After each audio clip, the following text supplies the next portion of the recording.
following is a conversation with Kaiah, a genderfluid owned and collared submissive.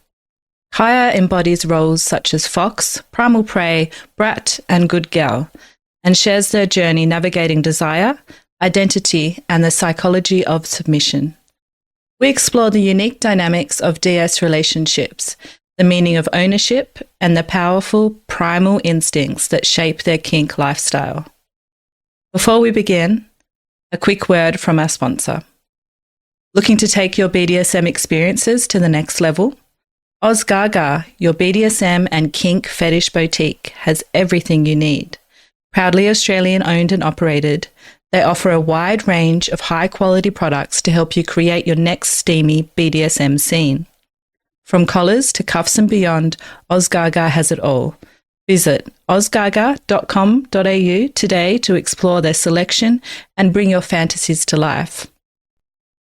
And now, let's dive into this fascinating discussion. Stay tuned and, as always, stay perverted. Hi, everyone, and welcome to the Erotic Realm podcast, where science meets the stories of desire. Today, I am very happy to have with me Kaiah. Welcome, Kaiah. Thank you so much for having me. Really happy to have you here. So, first of all, I'm curious to hear why you were interested to come onto the podcast and share about your erotic realm with us today. Why are you here? Well, I've always thought that it's really important to have a platform for things that maybe are a little bit more niche. It can be really difficult for people on their own journeys of exploration and discovery to find people to resonate with when there isn't necessarily a platform to go to.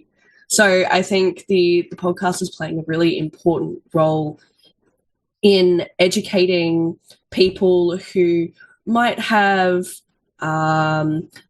maybe a level of even discomfort towards things. They don't know what they're doing yet. They're really on the fence about things, or they just need more information in general to try and really self-identify and discover themselves. Mm-hmm. I love that. And I'm so happy you're willing to be open with us today. So thanks again for being here. Now, I'd like to dive right into the heart of things. So let's start with your sexuality. If you had to describe your erotic realm, how would you put it into words?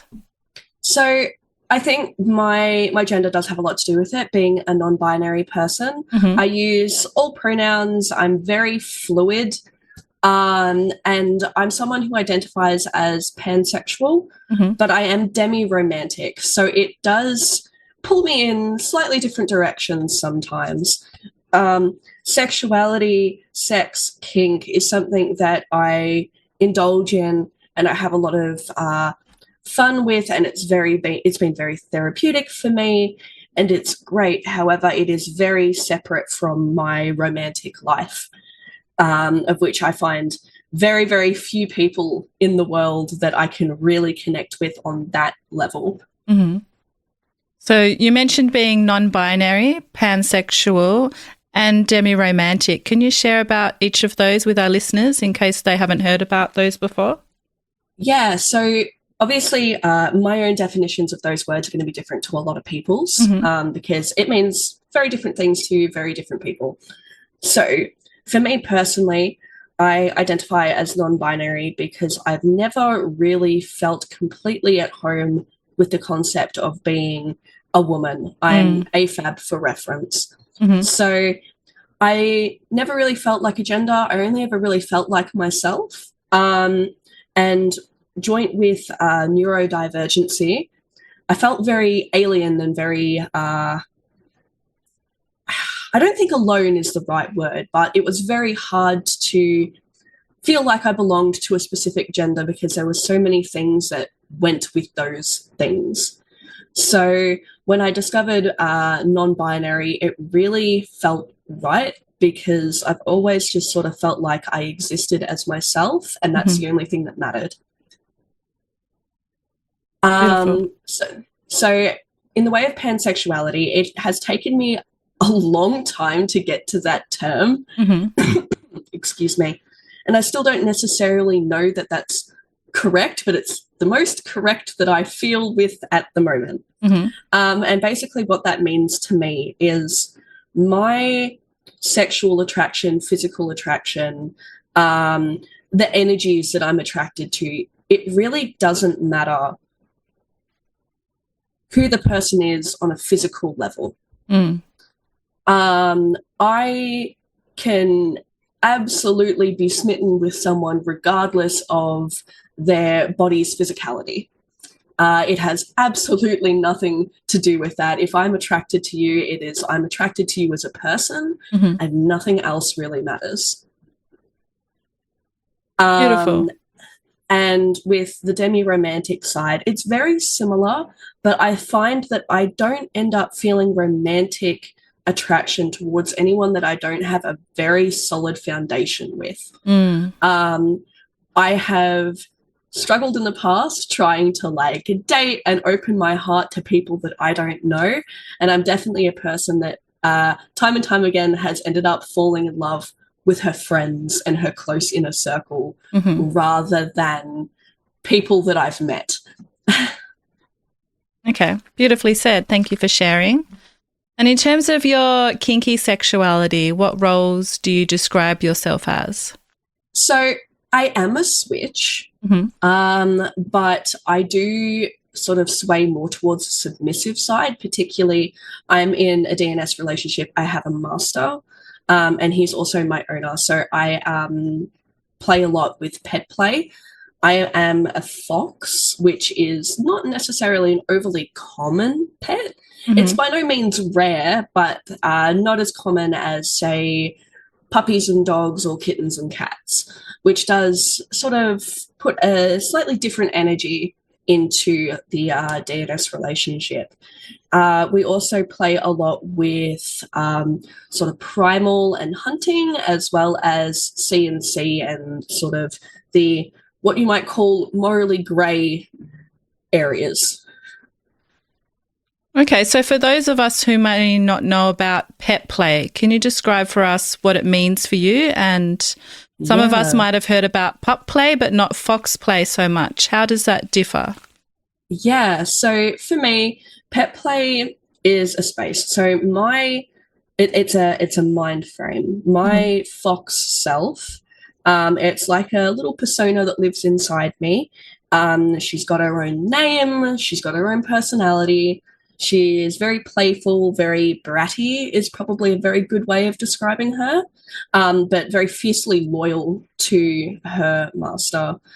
So for me, pet play it's a bit of an interesting one because I can't really pinpoint when it came about. It was something that slowly developed as I found myself in a DNS relationship and with someone who really supported me and encouraged me to flourish sexually.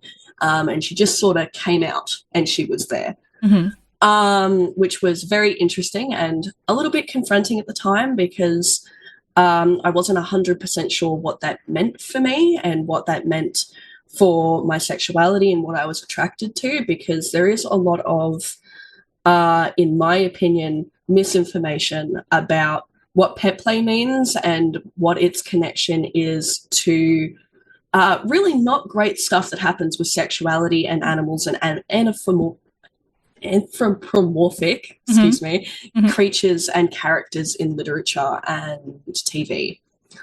One of the biggest, I think, most popular terms is furries and whether or not it is the same or kin to.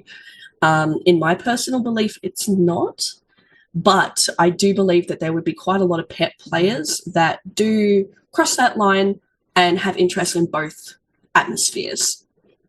So for me, it's more of taking on a personality and an energy that is really bratty, energetic, playful, but I don't necessarily see myself as an animal or want to be an animal. It's just a very animalistic personality is probably the best way of putting it. And there's a lot of pleasure that comes from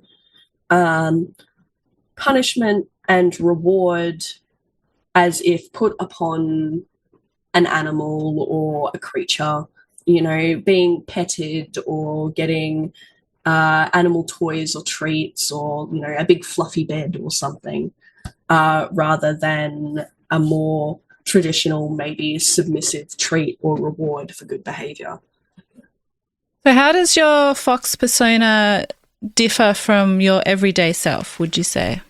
Yeah, so we've identified three like key personalities. You've got everyday me that is very, I guess, professional and job-centric, family-centric. I work in the education industry. I have a family. I have children. And then you have Kaiah, which is my everything else but pet play kink personality, which is an unfiltered, pure representation of myself, without having to dumb myself down or change myself in any way for the things that I would normally have to do in my standard life. And then with pet play, it really gives an extra level of freedom because it almost taps into a deeper level of trust with the people around me. If I can be in that headspace with those people, it really says something about the people that I'm with, because it is a somewhat vulnerable state. It is something that is judged, and a lot of people have very separate opinions about it, even in the kink sphere, because it means different things to different people. And it can be a very vulnerable position to put yourself in, to be in that headspace and act animalistic, or I wouldn't say I'm age regressive in any way, but it is a more innocent, I guess, projection of myself. A little bit more turn off the worries of what people are going to think, whether or not I need to be afraid of people that are in my space and stuff like that. Whereas Kaiah, when I come out as her and spend time just being that other kinky self, I am still very, very aware of potential dangers, and I can be very standoffish, not intentionally, but I come across that way. But the fox is a lot more open, warm, welcoming, whimsical, very doe-eyed, I guess. Whimsical, I love that. And you've obviously explored yourself a lot, and it's fascinating to hear about each of those three parts of you. So thanks for sharing that with us. Yeah, of course. So while exploring your erotic realm today, I'd like to also explore a well-known quote about sexuality. And today's quote comes from none other than Germaine Greer, who is a renowned and controversial Australian feminist writer. She's best known for her groundbreaking book, The Female Eunuch, in 1970, which became a kind of cornerstone for second wave feminism. The book itself challenged traditional views on gender, sexuality, and women's roles, advocating for sexual liberation and autonomy. And one of the well-known quotes from this book was, "The essence of pleasure is spontaneity." And I'm wondering, does this resonate with you? Definitely so. Yeah. So spontaneity is linked with your pleasure, and I'm wondering if that in particular comes out in your pet play that you enjoy. It does. It does. How so? It's one of those things where I'll use, say, out at events for an example, because there is obviously a difference between practicing at home, where there's just me and my owner and my partner interacting with it, and a group of people. It can be very, I guess, liberating and freeing to be such an open and different spirit in a space where so many people are celebrating themselves. So the spontaneity of the area really shows through, because I get filled up with all of this strength to be myself, supported by so many people around us that are so like-minded, that I end up slipping maybe a little bit more out of my comfort zone, or a little bit more towards the animalistic tendencies, or really, really excitable. So the spontaneity of being able to, obviously I don't just like approach people, but being around people that we know, are friends or acquaintances in the space, and being able to seek out positive reinforcement for that fox, you know, things like pats and treats, and just overall platonic love, I guess, is probably the best way of putting it, really, really feeds the flame, and I find has been really, really supportive of something that when it first came out, I was really unsure about how I stood about my own interests in the pet play scene, because I wasn't 100% sure what that meant, or where that was going to stop, or what it was going to branch into, or anything like that, because it was something so new and separate, especially not resonating with the more commonly come across animals and pets. Can you take us through what that first time was like? Do you have a strong memory of the first time that your fox character came to the forefront and what was happening? Yeah, it was something that at first, I guess, was a tiny bit scary, because, as I said prior, I am neurodivergent, specifically autistic. So I do go through phases where I am selective mute. I say selective mute, but for all of you that are listening that don't really necessarily know what that entails, I'm not choosing to not speak. Obviously, I have the ability to speak, as you can hear right now, but sometimes you get locked into a headspace, and no matter how hard you try, those words cannot come out. And that is probably the best way to put it. You can vocalize and make noises, but words just don't come out. And I was in an intimate moment with my partner, and I felt, I assume maybe I sort of went into the oversensory path, maybe got a little bit overwhelmed in a good way, but it was a lot for my brain to take on, and I became a little bit more non-verbal. And when that came out, I sort of felt almost like a switch, and more of a playful side came out, and more like, I guess, chirpy noises, or purrs, or, you know, whines, stuff like that you would associate with an animal, rather than a person, sort of came out very naturally. And it was something at the time that was like a bit like, I don't know why I'm doing this. But then the more and more I started looking into it and sort of soul searching a little bit, I kind of ventured into it a little bit more and discovered that was what it was. I'd always sort of had a strangely strong link to foxes in my brain. It's something, a creature that I absolutely adore. I hate the ridicule that they go under for things that really has nothing to, like, it's not their fault. They weren't brought here. For all of you that might be listening from outside of Australia, foxes are a pest and a burden. You cannot keep them as pets. They're something that's supposed to be killed on sight, regardless of where you are. So it's something that I've never agreed with, because they were brought here. And it's not their fault that they're here.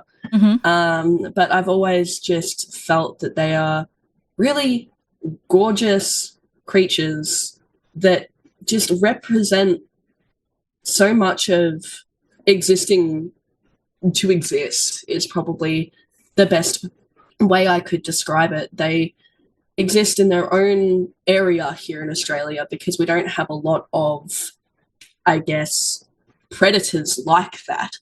A lot of our stuff are herbivoric rather than carnivores and active hunters like foxes are. Obviously, we have a couple of exceptions, but it's not like America with having coyotes and stuff. Obviously, we had dingoes, but that's not so much of a thing anymore for us. Yep. So I've always had a very strong admiration and connection to foxes. And when I started digging into the pet play, that was the only thing that stood out as something that I guess represented what I felt I was. Very well said, and I can hear that admiration in your voice. It definitely comes across. Now, it sounds like you've explored pet play a fair bit since that time of your first discovery. I'm keen to hear from you what a pet play session may look like for you and your partner these days. Can you take us through what happens for you before, during, and after a pet play session, and how you feel and what happens to your psychology? Yeah, so I find that when I'm in that headspace, I tend to be a lot more sensitive to physical sensory and visual sensory stimulation, particularly soft things. I do often wonder whether or not it's because, like, I have a faux fur blanket that's on our bed, and it's very, very soft. And sometimes I feel that maybe that's a part of me that's like, it's like the fur that's not there and stuff like that when it comes to being associated with an animal that has fur.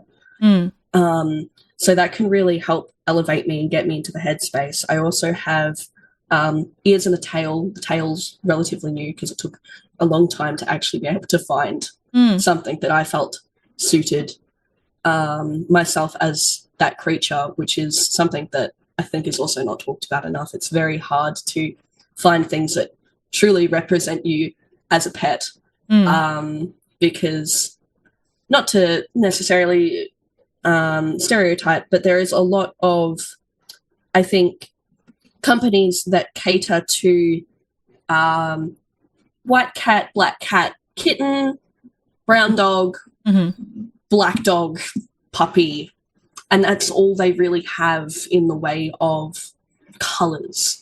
So finding elements that fit the fox that isn't a classic bright orange fox.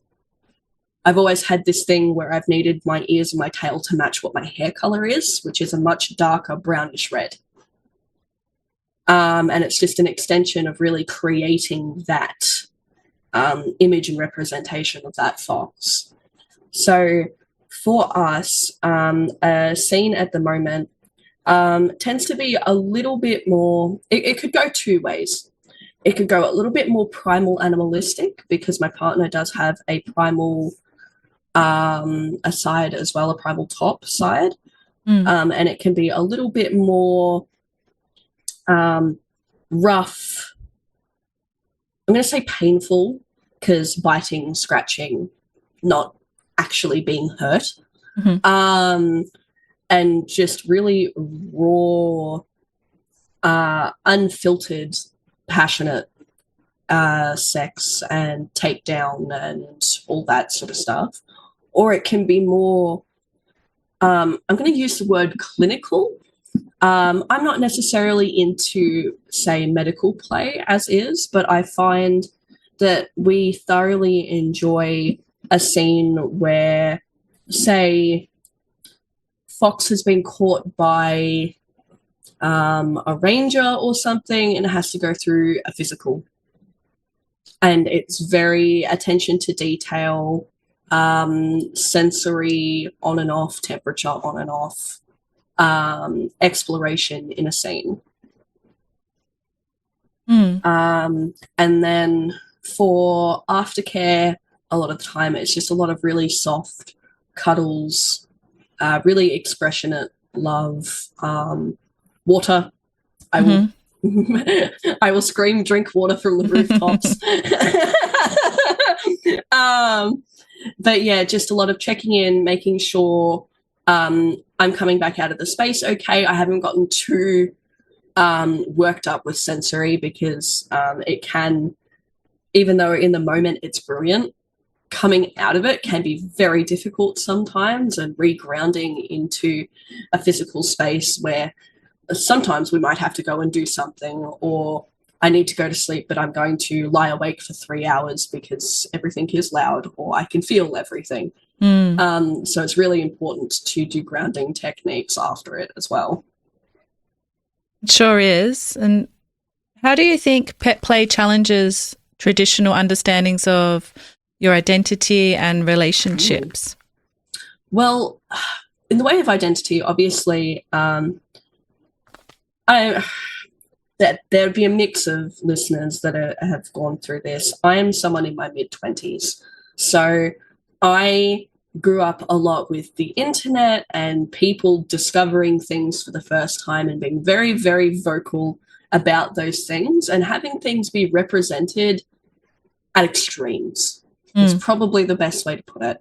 And when I was growing up and stuff, you'd hear the extremes on people that either did pet play, people that identified as having animalistic qualities or akin to animals, people that are furries, a lot of different aspects. And it was very, very, very rare to see any of it talked about in a positive light. Because a lot of, and I can't even say, the vanilla space, because the kink space definitely has it as well. There is a lot of people, and I think age players fall to this same category, that there's a lot of people that can't shift their brain from thinking that you're sexualizing something that shouldn't be sexualized. And obviously there are people that there is a line that should not be crossed, in my personal opinion. And I think it can be very hard to be open about things, because putting yourself on a platform, say, for example, FetLife for me, I sort of hid back the fox for a bit, because I was like, it's a kink, people have it, but there's a lot of people that are very, very vocal about it being wrong. And when you have such a loud society of people saying that something that brings you joy and really is inherently innocent is wrong, and that you're a bad person for being involved in it, it can be very, very hard to accept that in yourself. So when I did eventually, it's almost coming out on something like FetLife as having that kink, it was nerve-wracking to know, because we'd entered the scene, we'd been attending events, and no one necessarily knew that side of us. So there was a real possibility that people that we'd gotten to know, people that we enjoyed hanging out with or associating with, might all of a sudden be like, oh, take a step back, we can't agree with something that is about this person.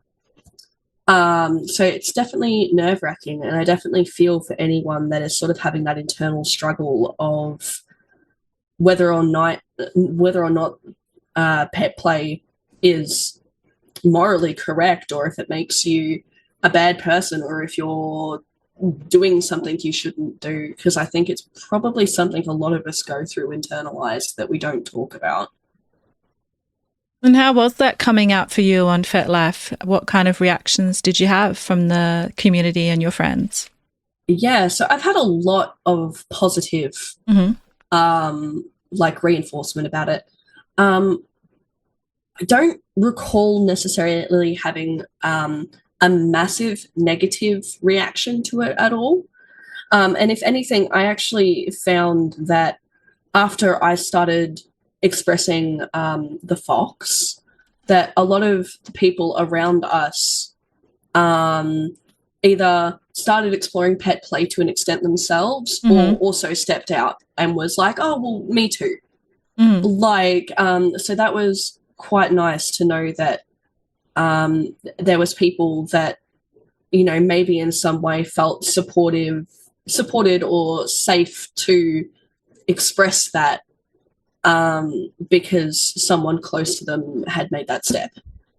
Because it can definitely be situation where, oh, that person's open about it. Like they've had positive feedback. No one's gone really negative. You know, they're not being harassed. You know, maybe it's a side of myself that I can put out there as well. And I think that's really cool. And there's a real community in pet play that I feel like I don't feel with my, say, service sub side of things.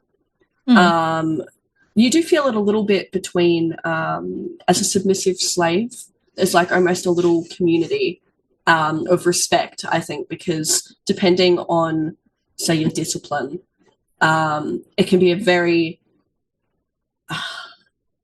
It can be a lot to learn, say, positions and learn disciplines and train up to be that person for your partner.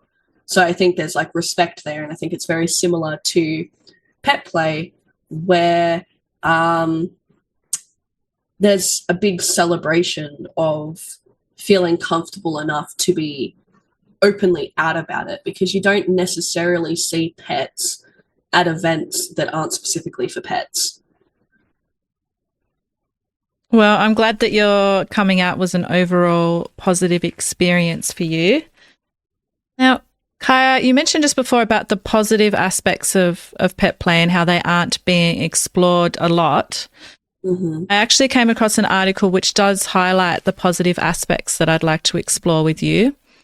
Great. The article's from this year and the title is Be Dog, Have Fun, Narratives of Discovery, Meaning and Motivation Among Members of the Pup Subculture. So, of course, it's not about foxes. As you mentioned before, pup play is much more popular. Now, in this article, they actually had an international sample of 568 people who identified as part of the pup play subculture, and they asked them to fill out open-ended interview questions. The part that I was most interested in is the theme of individual psychological benefits that they found. So they highlighted that participating in the pet play subculture had psychological benefits of stress relief, relaxation, and pleasure. Now, does this resonate with you? Can pet play, Definitely. can it serve as a form of therapy and emotional release for participants? And how has this occurred for you?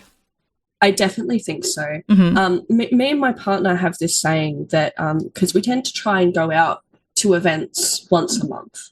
That's our thing that we strive to do, because we find it is incredibly healthy for our relationship, our sexuality, and our mental health. And I definitely resonate with that, because I do feel, I guess, a much bigger spike from if I attend an event as, say, my service sub self versus my fox.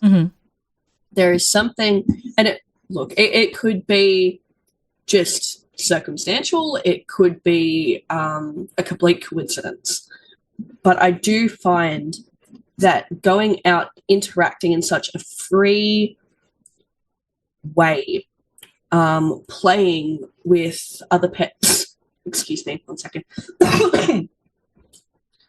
with other pets, other people, interacting in that way, it's very freeing, liberating, relieving. We literally walk out of most events with a ton of weight lifted off our shoulders. And I know that's probably an overused statement.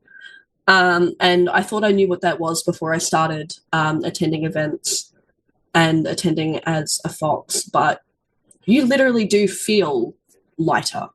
And there is really no other way to put it. That's like, I think society puts so much pressure on confirmation and making sure you follow a mold, that having the strength to break out of that, be yourself, have those moments of just pure freedom is so, so healthy, especially as an adult.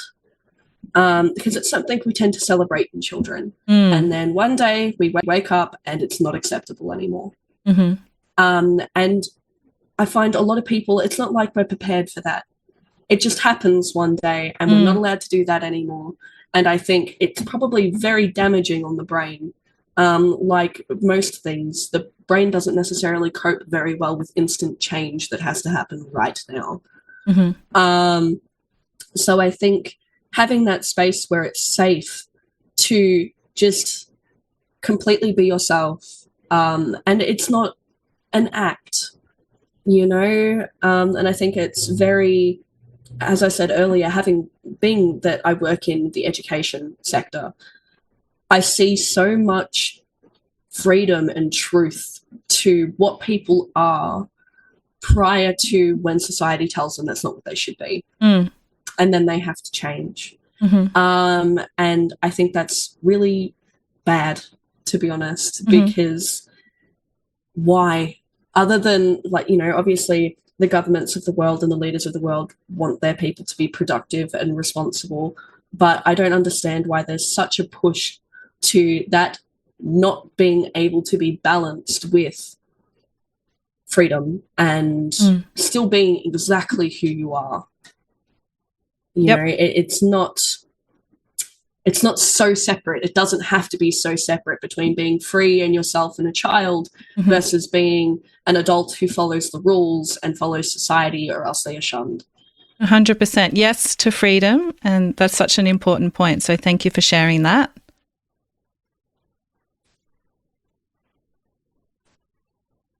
Thanks for sharing so much about the pet play aspect of your erotic realm, Kaiah. I'd love to move on to some other aspects now that you've mentioned in your profile.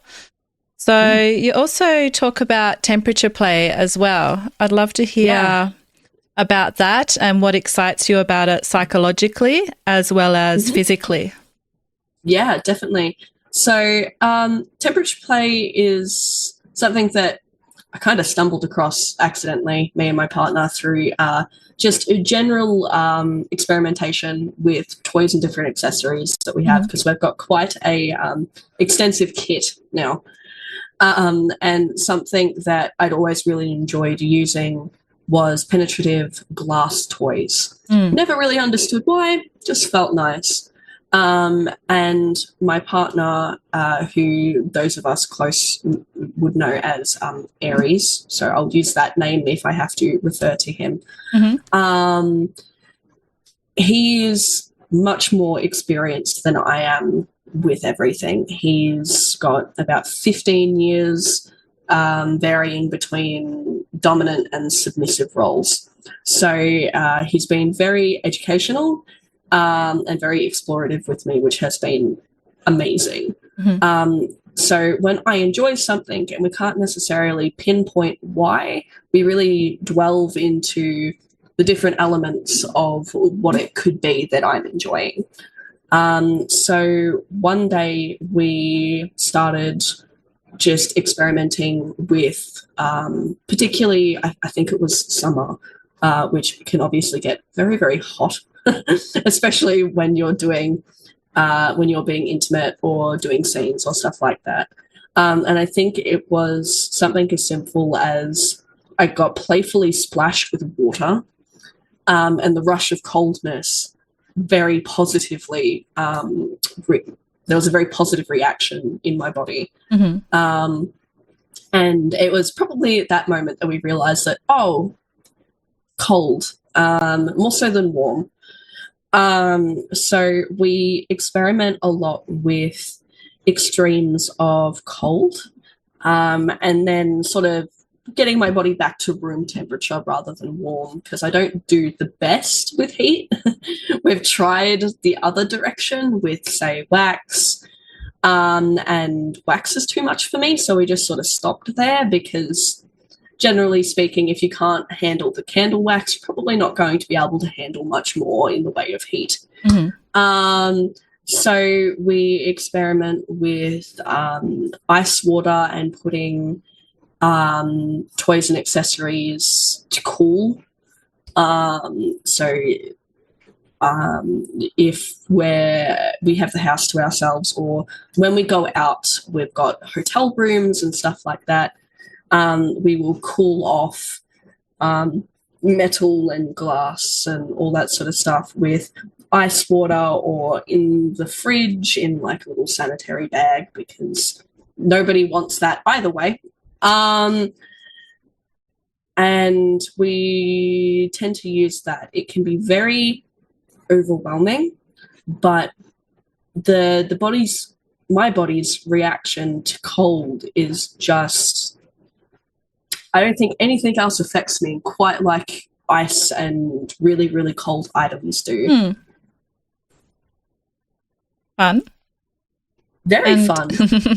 And what about being a brat? You also describe yourself as a brat. Tell us more about that. What is a brat, and what do you receive from exploring that brat role? Yeah, so I think the brat side of me is very self-therapeutic. I had a relatively rough childhood with some not great stuff that went down, and I was definitely a child, and up until recently an adult, that felt the need to follow every rule that was put in front of me, because I really didn't want to find out what would happen if I didn't.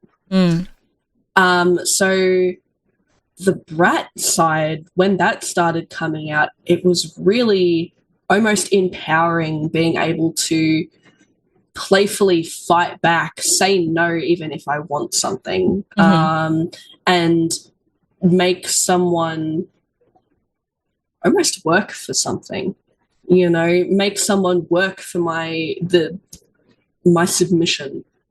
I definitely think submission is a gift that really needs to be earned. It shouldn't be an expectation, and really dominance is the same way. So being able to explore that, really, it can be quite physically demanding side of me that will then end in like the submission. I think it's a really rewarding process for us.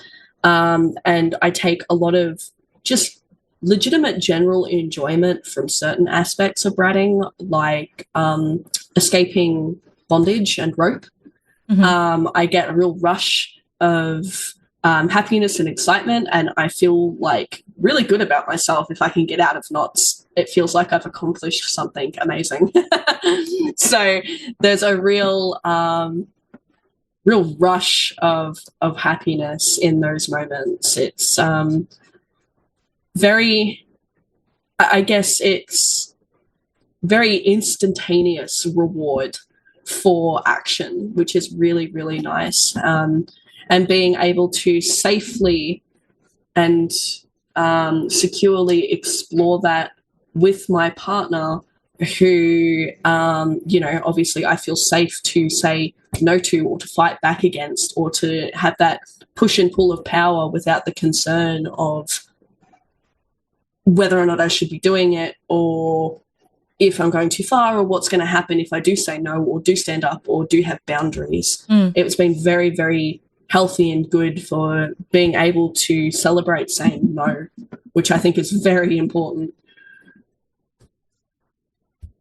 So as part of our conversation today, I asked you to bring along something to share with us, such as a quote, a book, movie, something that's influenced your sexuality. Can you share with us what you've brought along today?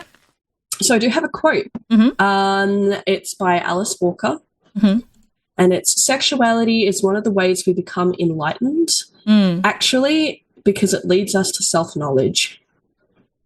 Beautiful. And what does that mean for you? I think sexuality and what I've experienced has really brought me to the truest part of myself, into a real happiness and comfortable level of myself. Prior to exploring these areas, I was grew up in a conservative family, which really isn't an uncommon story in the kink scene, I've found. But now exploring all of this has really made me step back and focus on what, in my opinion, is the really important parts, which isn't so much of what you do and what you're into, more as exploring and celebrating the truest form of yourself in the best way you can, because it's very good for the mind and the soul, and it's very good to find sort of peace within yourself with who you are, rather than trying to change and mold yourself into something that you think other people want you to be. Very well said.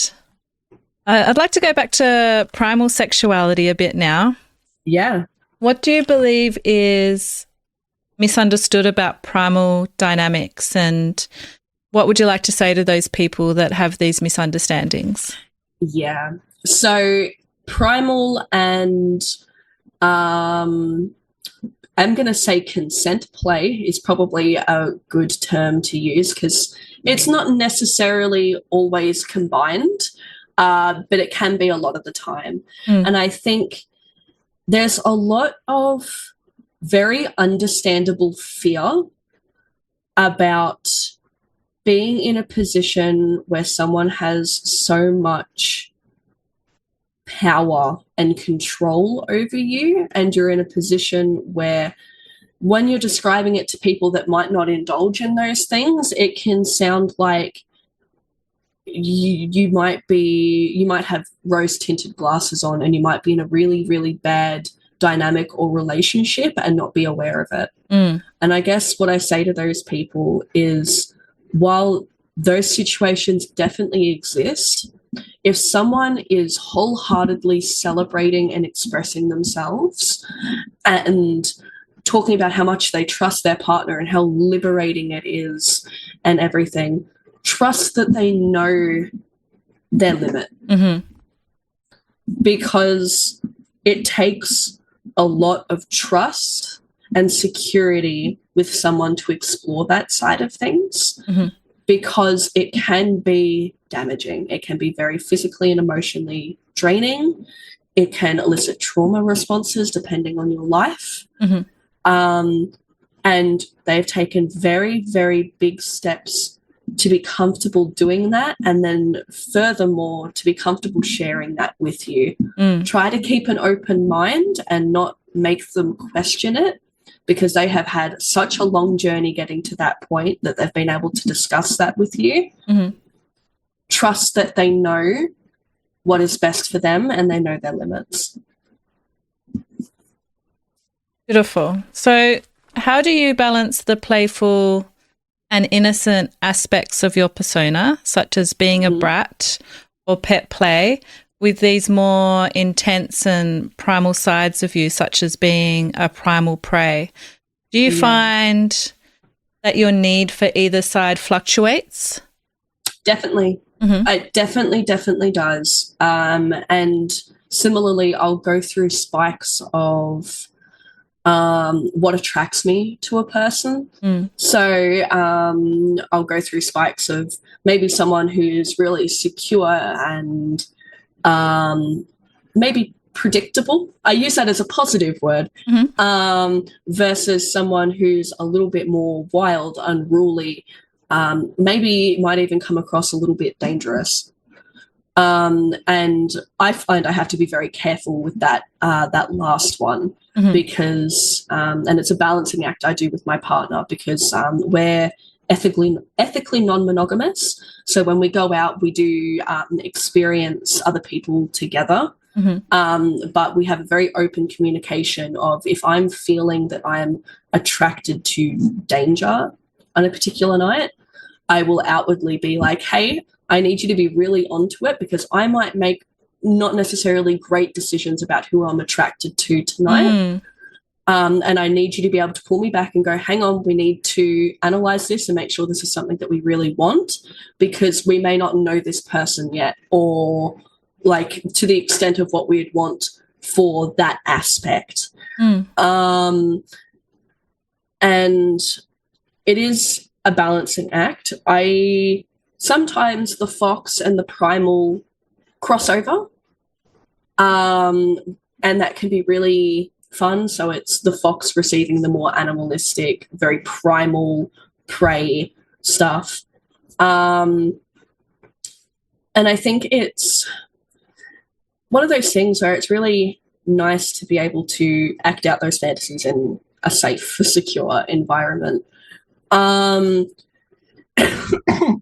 Excuse me, sorry. All good. It can be hard and as well because a lot of people discuss, say with Primal, how emotionally and physically draining and damaging it can be for the recipient. But they don't tend to delve into too much about how much it takes out of the top or the dominant. And I think that's something that really needs to be explored as well, because putting your partner or your dynamic or whoever the other person or people are in that situation into that predicament where they are completely at your mercy is very, very draining and can play emotional riot on the person that is actually performing the acts, especially if standard morally they're very against any sort of aggressive behavior. So we tend to delve into the primal stuff less so than the more innocent stuff, but that's purely so we can focus on it being the best experience it can be every time, touching base, not pushing boundaries, not that we push boundaries, but really make sure that prior to the scene, we're both in the right headspace and we're not going, okay, let's do this, whatever, because you really, really need to be prepared for it.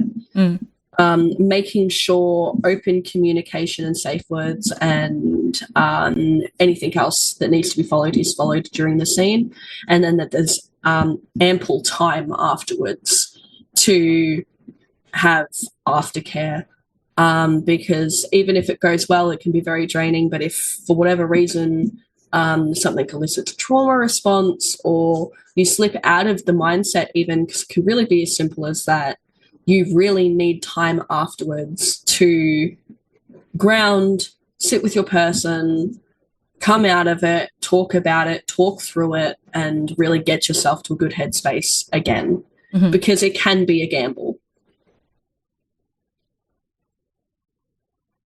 It sure can, and you're highlighting the paradox there, which quite often happens in kink, of having who we are outside in the social world and what we want to explore during kink, which can be a completely different side of ourselves. And holding both of those, it can be quite a juggle. So thank you for highlighting that. Now, each episode I ask my guest a question sourced from one of you, the listeners. And today's listener question for you, Kaiah, is a fun one. It is, what's a fantasy that is currently on your mind that you'd like to explore and why? Okay, so I grew up.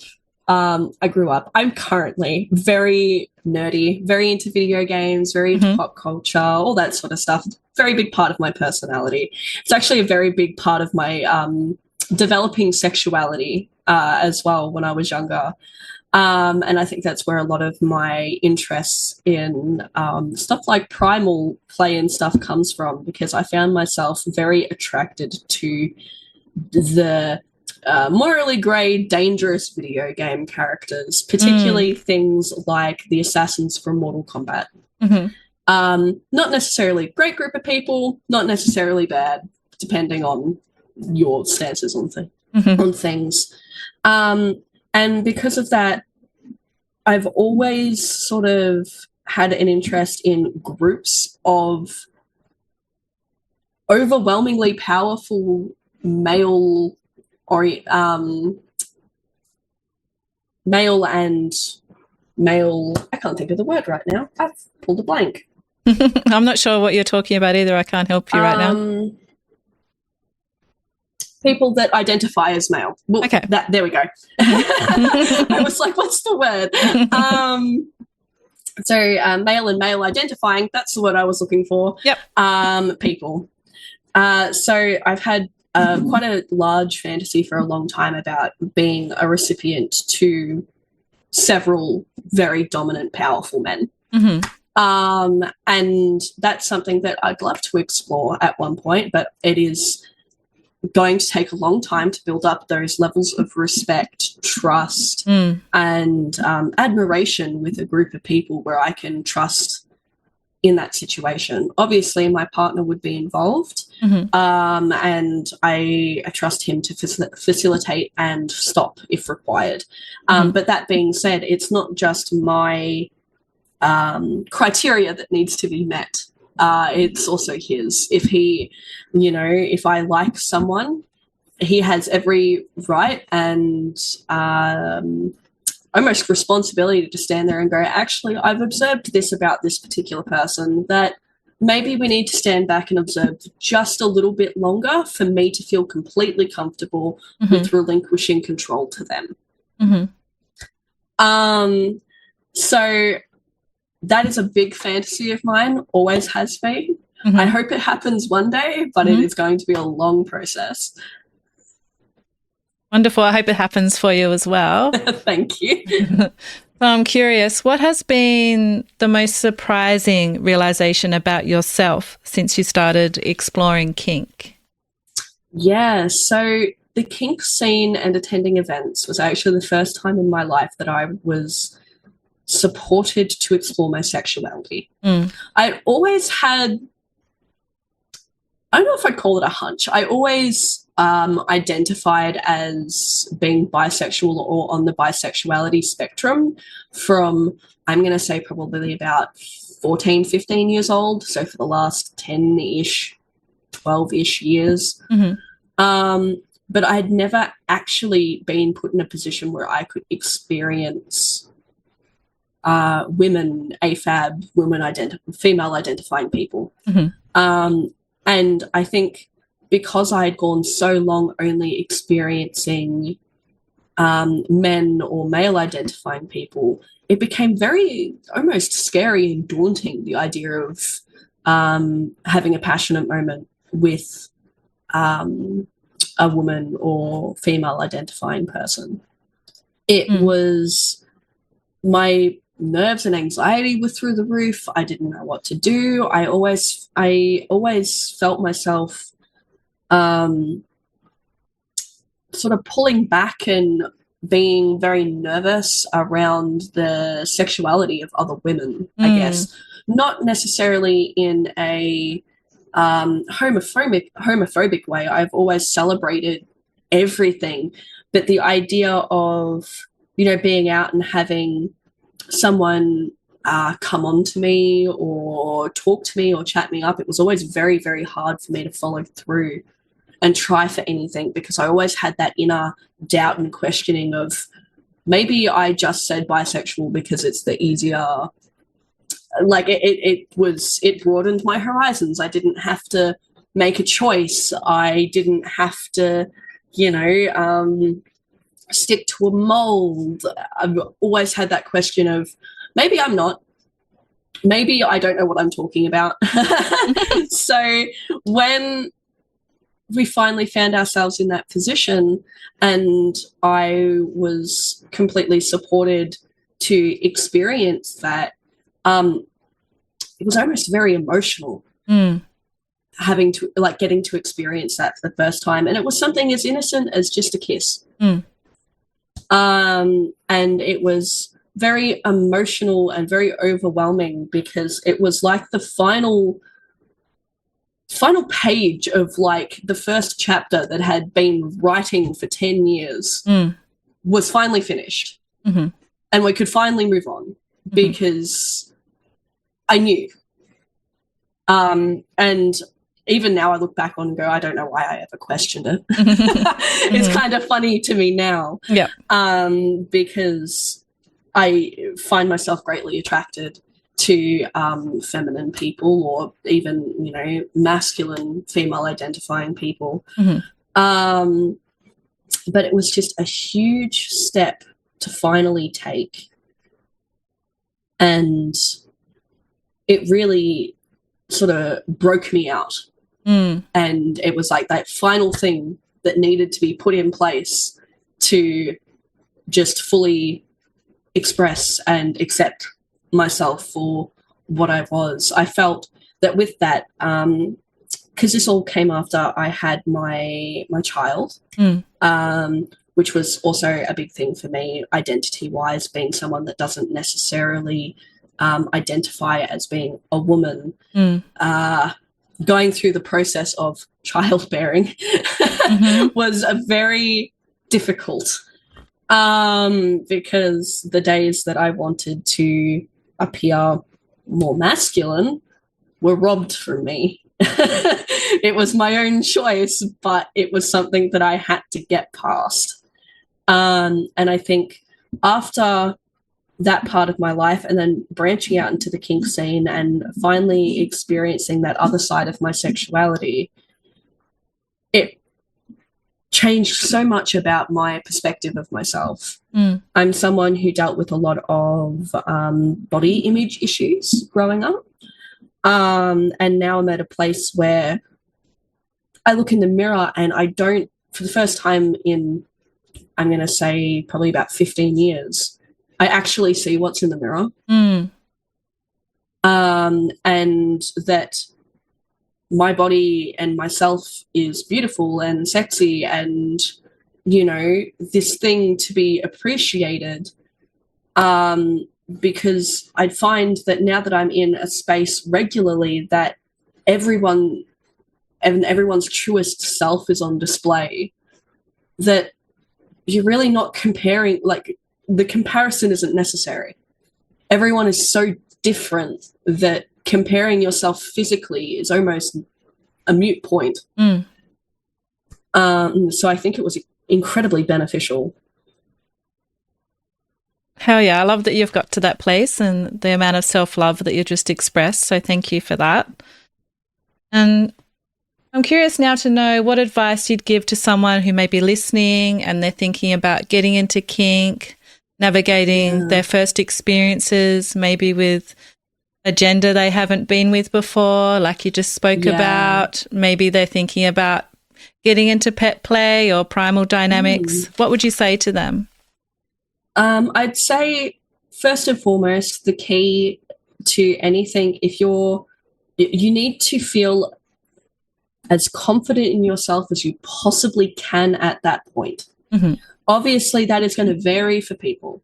You might not have a lot of self-confidence, but if you feel like you're in a place that you want to pursue it, then I think you're as confident as you're going to get until you do it. And try not to hold yourself back by being, I'm not confident, I'm not this, I'm not that enough to do this yet. Because confidence and identity and knowledge, it all comes with experience that you're not going to get until you take that first step. You know, reading and researching and listening is great, but it can only do so much for you. That being said, try not to just dive right in. Make sure that you are in a position, if you're exploring with another person, make sure you can trust that person, that there's someone that you feel that you are safe to explore with. If you are in a position where you don't know anyone around you, or you don't think you know anyone around you that is in the kink scene, because you'd be surprised, I'd probably suggest attending events if you can. Attend an event, experience what it's like to be in the area, network, talk to people. Don't go in there thinking, tonight I'm going to do this. Take the moment to appreciate the scene, get to know people, get comfortable, don't push yourself. And then if you want to explore, try to find someone that may explore with you in somewhere like an event. It's somewhere that you are surrounded by people that have more experience than you, that will back you up. You know, if you turn around and go, nope, stop, red, I don't want to do this, you have so many people around you that will do so much to ensure that it stops. It is possibly the safest way to explore it for the first time if you're not in a position to explore privately with someone. But definitely explore the scene and get to know and everything before. I've seen way too many circumstances of people going, I'm going to go to an event, I'm going to do this, and they don't actually get to play for the first 3 or 4 times that they're there. And up until that point, they get very demoralized, depressed. Their self-worth and image really declines because they think for whatever reason they're not attractive or they're not good enough. When in reality, a lot of people at events either don't want to play with strangers, you have a new energy about you that people are cautious of because they don't want to overwhelm you or anything, because a lot of the people that are walking into events for the first time, a lot of us can tell. I don't know if you feel the same way, but you can definitely tell when someone's new to a space. And the last thing a lot of people are going to do is walk up to you and go, hey, do you want to have a scene? They're more likely to be like, hi, my name is so-and-so. If you need anything, come chat with me. If you need to just step away from something, come find us, come sit with us, come chat. It's a lot more open, friendly world than it is, necessarily scenes and everything. They do happen, but it's very balanced, if not unbalanced, in the way of people attend events to have a relaxing time as their true self. A lot of people don't play or experience stuff at events. It's completely normal. 100%, I agree. That's great advice. Thank you, Kaiah. So thinking about where you are in your journey with your relationship, your experiences with pet play, primal sexuality, and everything else we've spoken about today. Yeah. If I was to ask you to sum up your erotic realm in just one word, what would that be? Maybe expressive. I find it's very expressive in so many different ways. It's an expression of myself. It's an expression of mine and my partner's love and admiration for each other and our trust. It's just a very expressive and passionate thing that almost has its own life. Beautiful. Is there anything else you'd like to share with our listeners today, Kaiah? I think that it mainly just, if you're interested in starting, baby steps, and maybe say if you're going to go to events, join maybe FetLife or something, do your research about the events, what type of event you want to attend. I would say primarily the big difference is whether or not you're going to be comfortable walking into an event that you can potentially see full penetrative sex, because that can be very, very daunting if you're not mentally prepared for it. And there are events that will cater to both. There are events that will not allow that. There are events that will completely allow that. And make sure you pick an event or atmosphere that is right for you and that you're going to feel the safest in to experience that for the first time. Don't push yourself. Take baby steps and just get to know yourself in that area, because you will develop, you will change, things will blow your mind. You'll be put in front of things that you've never even considered to enjoy before, and just take your time to really get to know yourself and then indulge in the elements that you want to. Well, I'd like to thank you for sharing so much of yourself with me and our listeners today, Kaiah. Thank you so much for having me. I'm glad that I was sort of able to maybe help people or give some people some things to think about. I think you definitely have. So thank you again. I'm Em, and this has been the Erotic Realm podcast.